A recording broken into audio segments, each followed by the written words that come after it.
Assalamualaikum warahmatullahi wabarakatuh.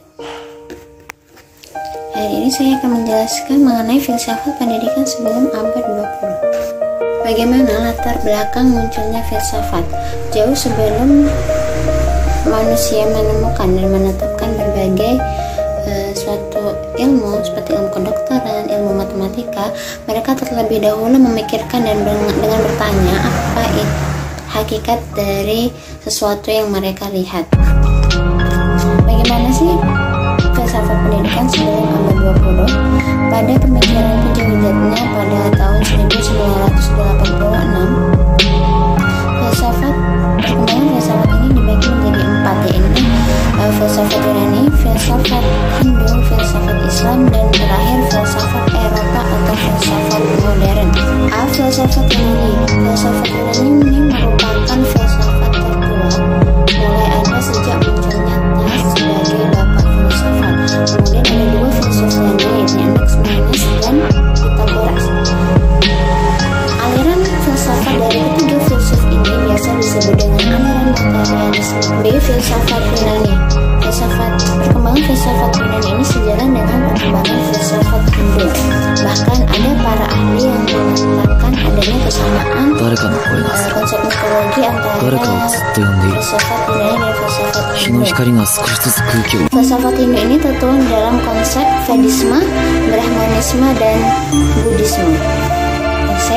Filsafat Islam ini sebenarnya berakar pada filsafat Yunani, yaitu ada seseorang penerjemah yang berkebangsaan Yunani yang bernama Hunain pindah ke Irak dan bekerja di istana khalifah dari Daulat Abbasiyah. Yang filsafat Eropa atau filsafat modern.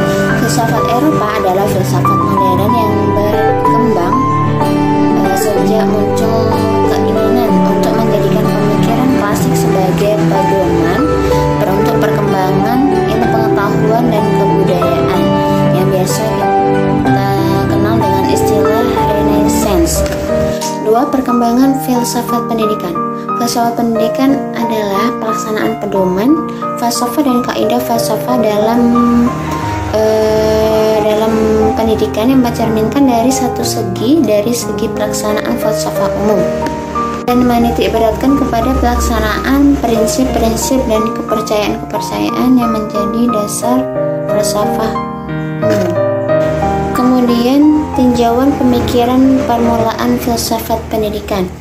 Pemikiran permulaan filsafat pendidikan berkembang dalam tingkat humanisme relativistik yang memandang kebenaran itu tidak dapat dicapai. Akhirnya pandangan kebenaran itu dapat berlaku sebagai kebenaran itu sendiri. Selanjutnya, bagaimana metodologi filsafat pendidikan sebelum abad 20? Sejak filsafat pendidikan ikut dalam menentukan kebijakan dalam pendidikan sampai akhir abad 19, kurang lebih ada 3 tonggak utama yang dapat kita kenali, yaitu pemikiran Aristoteles, Francis Bacon, dan John Stuart Mill. Mazhab filsafat pendidikan. Mazhab filsafat pendidikan yang dapat kita telusuri di akhir abad 20 ada 3 mazhab, yaitu mazhab idealisme, realisme, dan materialisme. Sedangkan mazhab yang lainnya tumbuh di akhir abad 19 dan berkembang di abad 20 seperti pragmatisme, eksistensialisme, dan esensialisme.